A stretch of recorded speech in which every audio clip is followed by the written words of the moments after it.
Bonjour, comme promis, donc on est toujours dans le chapitre 5 des Pirkei Avot et on avait dit qu'on allait choisir une Mishnah avec différents chiffres. Donc il y avait, rappelez-vous, le chiffre 10, le chiffre 7 et le chiffre 4. Donc là on a choisi la Mishnah 8. Alors il faut voir selon les éditions, donc puisque cette Mishnah elle est aussi dans d'autres éditions, elle est découpée. Donc je vais lire et traduire et on va commenter en gros une partie, pas entièrement parce qu'elle est un petit peu longue, mais elle est très intéressante. Donc Shiva mine puraniot bain haolam al Shiva Goufé Avera. Donc il y a 7 types de malheurs qui s'abattent sur le monde à cause de, par rapport donc à 7 catégories de transgression, de Avera, de faute. Alors, quelles sont-elles? Mixatan measrin ou mixatan enan measerin. Donc s'il y a une partie de la population qui prélève la dîme et une partie qui ne prélève pas la dîme, Ra'av shel batzoret ba.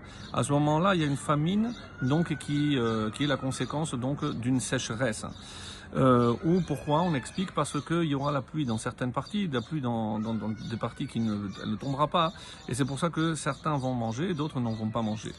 Mixatan re'evim ou mixatan seveim, et c'est ce que dit la Mishnah. Donc une partie sera affamée et une autre partie sera rassasiée. Maintenant, Gamerou chez l'Oléaser. Donc maintenant, si Gamerou, finalement, tout le monde décide de ne pas prélever, donc toute la population ne prélève pas la dîme, Ra'av shel mehuma veshel batzoret ba. Donc là, c'est une famine, donc des batailles militaires, donc des soldats qui viendront donc brûler ou voler, piller les entrepôts, veshel batzoret ba, et aussi de la famine. Donc là, tout le monde va subir les conséquences, soit parce qu'il y aura la famine, parce qu'il n'y aura plus rien à manger, tout aura été pillé. Veshelo litol et achala. Maintenant, il y a si la population ne prélève pas la chala. Donc je rappelle que la chala, c'est avant de consommer du pain. Donc c'est le prélèvement qui était donné au Beth Amikdash, au temple lorsqu'il existait, et que aujourd'hui de nos jours, donc on doit brûler.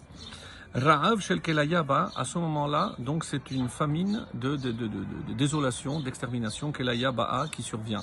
Donc là, c'est très grave parce que c'est un petit geste, donc on ne demande pas de prélever une grande partie, et si même cette petite partie, on ne la prélève pas, donc la conséquence, évidemment, est ici très grave.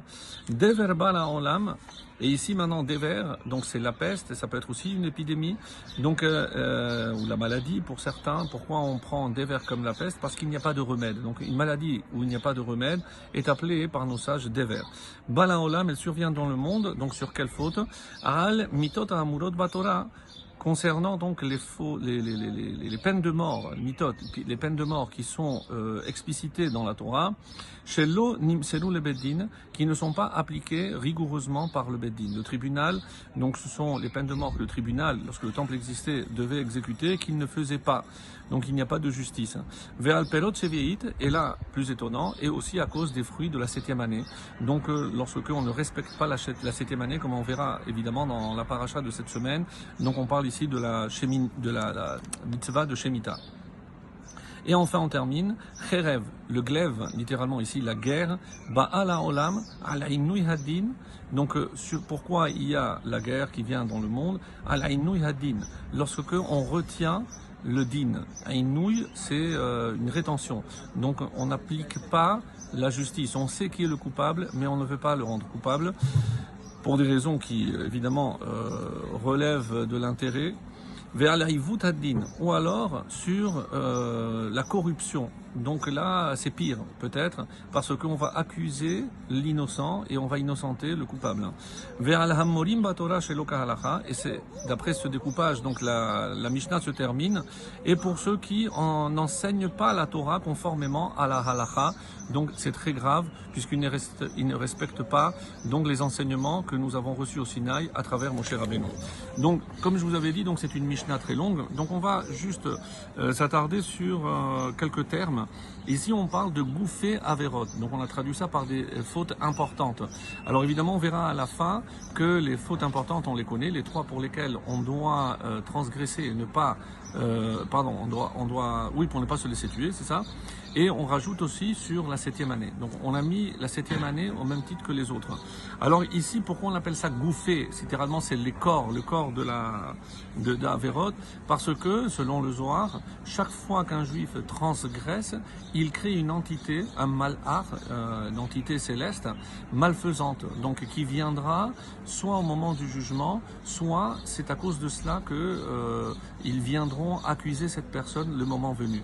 Donc il faut être conscient que chaque fois qu'on crée qu'on fait une transgression, et surtout celles qui sont dites ici, donc on crée en quelque sorte une entité néfaste, malveillante. Et ce qui est assez étonnant aussi, pourquoi par rapport au Bet Din? Parce que les guides spirituels ont le devoir de rappeler à l'ordre les autres juifs qui ne respectent pas la dîme, qui ne respectent pas les Chevi'ites.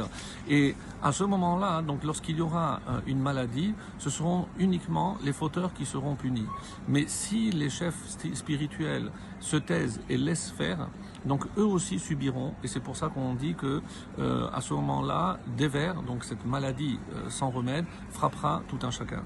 Donc il ressort donc de cette Mishnah l'importance de respecter non seulement évidemment toutes les mitzvot, cela va de soi, mais par rapport à la terre, le cadeau que Dieu nous a fait, et aussi par rapport à la société. Qu'Hachem nous donne ce mérite de voir les temps messianiques pour voir tout ceci se réaliser.